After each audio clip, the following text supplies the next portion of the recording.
తెలంగాణ అంతా తిరగాలనా? 2008-9లో తెలంగాణ అంతా తిరిగినోడిని. మీరు నన్ను రమ్మని చెప్పండి, ఎందుకు నన్ను నేనే చెప్తాను. కాకపోతే నేను వస్తే నాకు భయాలు లేవు, గొడవలు పెట్టడానికైతే నేను రాను, సమస్యలు పోరాటానికి అయితే నేను వస్తాను. మీరు చెప్పండి ఎక్కడికి రమ్మంటారో అక్కడికి వస్తాను నేను. మీరు ఈ రోజున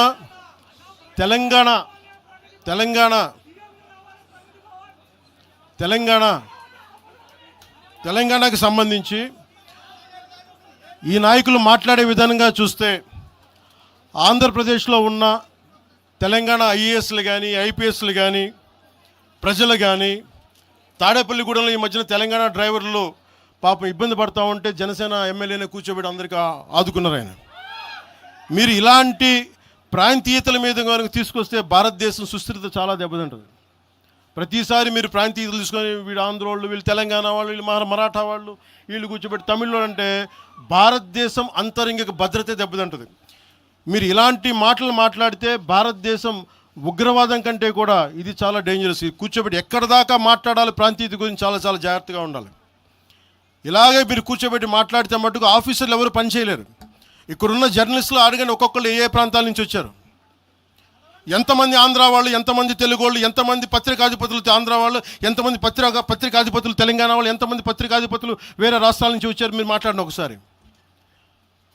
ఇలా మాట్లాడాలంటే ప్రతిదీ మాట్లాడతాం, కానీ ఎటు వెళ్తుంది దేశం? ఎంతకాలం భయపడతారు? ఎంతకాలం ఎంతకాలంతో విభజిస్తారు మీరు? తెలంగాణను వ్యతిరేకించింది ఎవరు? సిపిఎం వ్యతిరేకించింది. సిపిఎం గురించి మీరు ఎందుకు మాట్లాడరు? ఎంఐఎం వ్యతిరేకించిన తెలంగాణ విభజన, వాళ్ళు ఎందుకు మాట్లాడరు?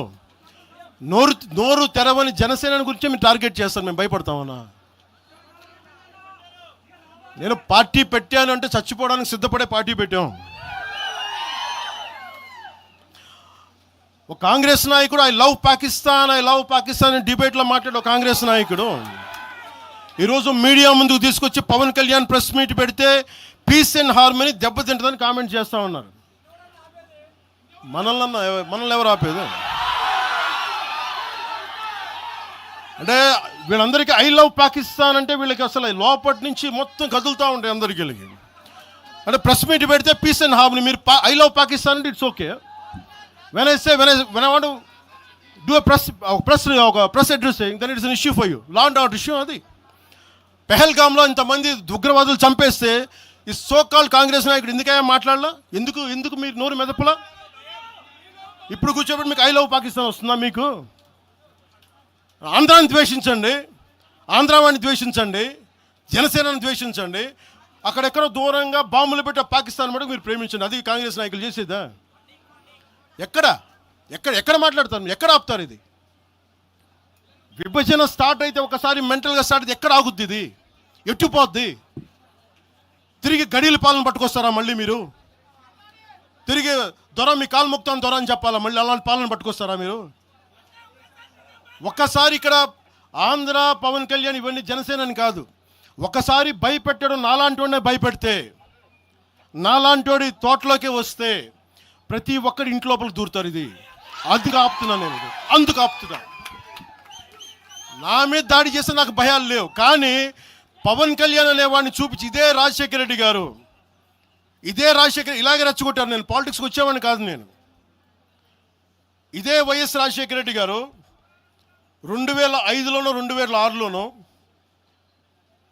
బాలు సినిమా అయిపోయిన తర్వాత నాకు అపెండిక్స్ ఆపరేషన్ జరుగుతూ ఉంటే ఓ హాస్పిటల్ అపెండిక్స్ ఆపరేషన్ చేసి నేను కూర్చొని ఉంటే ఒక ఉన్నతాధికారి వచ్చాడు, ఒక పోలీస్ అధికారి నా కాడికి, ఉమ్మడి ఆంధ్రప్రదేశ్లో సంబంధించిన ఒక పోలీస్ అధికారి. అప్పుడు చెప్పాడు, మీరు పాలిటిక్స్కి వస్తారా? అంటే నేను ఎందుకు వస్తాను సార్ అన్న. మీ అన్నగారు వస్తారంటే లేదు సార్ నాకు తెలియదు అన్న. లేదు మీ మీద బద్నాం చేయడానికి ప్రయత్నం చేస్తున్నారు, మిమ్మల్ని మీ మీద ఏమో అటాక్లు చేస్తారు. ఏం అటాక్ చేస్తారు? మీ మీద కేసులు పెడతారు. దేనికన్నా? ఒకవేళ మీరు రాజకీయాల్లోకి వస్తారేమో. అప్పుడు దాకా నేను నేను నమ్మలేదు.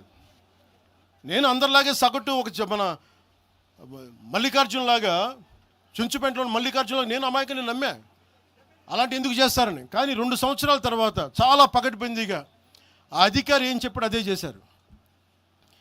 ఈరోజు బెదిరించే వాళ్ళకి చెప్తా ఉన్నా, రాజశేఖర రెడ్డి గారి బతుకున్నప్పుడు తెరవని గొంతంతా, లెగవని గొంతంతా ఇప్పుడు లెగుస్తూ ఉంది. చెప్తున్నా, ఆ రోజు నేను గొంతు లేపాను, గుర్తుపెట్టుకోండి. చంపేస్తాం, రోడ్ల మీదకి వస్తే బెదిరిస్తాం అని చెప్పే నాయకుడు ఉన్నప్పుడు ఎదుర్కొన్నాం మేము. తుపాకీ ఇచ్చి వదిలేనంటే ప్రాణాలను వదిలేసి వచ్చాను రాజకీయాలు, గుర్తుపెట్టుకోండి. భయపడి కాదు. ఈ రోజున అదే చాలామంది కాంగ్రెస్ తెలంగాణ నాయకులు ఉన్నారు, రాజశేఖర రెడ్డి గారు ఉంటే తెలంగాణ వచ్చేది కాదని. అలాంటి తెలంగాణ కోసం, ప్రేమ కోసం మేము ఆ రోజు పోరాటం చేశాం. భీమరావు బాడ ఎవరిది? అక్కడ ఆంధ్ర వాళ్ళు ఉంటారు భీమరావు బాడలో. కాంగ్రెస్ పార్టీ భవన్, గాంధీ భవన్ పక్కన కూర్చొని ఎనెక్స్ చేస్తా, ఆక్యుపై చేస్తూ ఉంటే ఇంకెక్కడ స్థలం లేదా అని ఎందుకు మాట్లాడతాం అట్లా మాట? మీరు బెదిరిస్తూ ఉంటే బెదిరిపోతామా మేము? ఇది ఒక్క కాంగ్రెస్ నాయకుడి గురించి కాదు. రేవంత్ రెడ్డి గారు ఇప్పుడు వచ్చారు కాంగ్రెస్లోకి. ఇదే రేవంత్ రెడ్డి గారిని అఖిలపక్ష సమావేశానికి ఆయన పిలవలా. రేవంత్ రెడ్డి గారిని ఆయన టీడీపీ నాయకుడు అని చెప్పి ఆ రోజున, అది మాకు తెలుసు. మరి ఆ రోజు కూర్చోబెట్టి ఆయన కూడా ఉన్నారు ఆ రోజున. ఎవరు ఎటు అవుతారు ఏమి తెలుసు మనకి? అసలు ఆ రోజు ఆయన జైల్లో పెట్టారు, ఇబ్బందులు పడ్డారు. అలాంటి ఆయన ముఖ్యమంత్రి అయ్యాడు. ఆయనకు మనస్ఫూర్తిగా శుభాకాంక్షలు తెలియజేశాం. ఈ ఎంటైర్ ఫియాస్కోలో ఆయన ప్రమేయం ఉందని నేను చెప్పట్లా, కేసీఆర్ గారి ప్రమేయం ఉందని చెప్పట్లా. కొద్దిమంది వాడుకుంటూ ఉన్నారు, వీళ్ళెవరి ప్రమేయం ఉందని నేను చెప్పట్లా. కానీ మీరు ఈ పార్టీల వెనక దాక్కొని, కొన్ని ముసుగుల వెనక దాక్కొని, సోషల్ మీడియా హ్యాండిల్స్ వెనక దాక్కొని చేస్తే పవన్ కళ్యాణ్ కానీ, జనసేన నాయకులు కానీ, జనసేన సాధకులు కానీ ఎవరు భయపడరు. మేము తిరుగుతాం, నిలబడతాం. అలాగే కేంద్ర ప్రభుత్వం కూడా దీని మీద దృష్టి పెట్టాలి.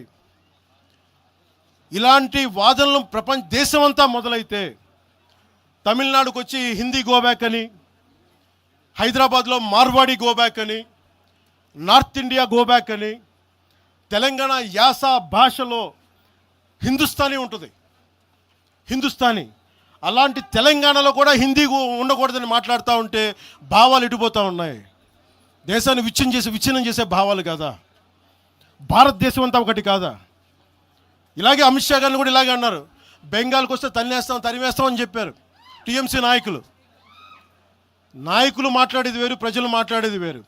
టీఎంసీ నాయకులు మాట్లాడితే ప్రజలు వాళ్ళని తగిలేశారు. రోజు ఇలా మాట్లాడితే రేపు పొద్దున ఇలాంటి వదిలేస్తే ఏమవుతాయంటే, వందే మాత్రం పాడనని చెప్తారు, జనగణమన పాడనని చెప్తారు. ఎందుకంటే ఇది బెంగాలీలో ఉంది, మేము పాడమంటారు ఇలాగే వదిలేస్తే. ఒకసారి ఈ ప్రాంతీయత అనే భావం కనుక ఎక్కువైపోయి జాతీయ సమగ్రతకి విభేదం కలిగితే, వన్ డే దిల్ సే we don't like to sing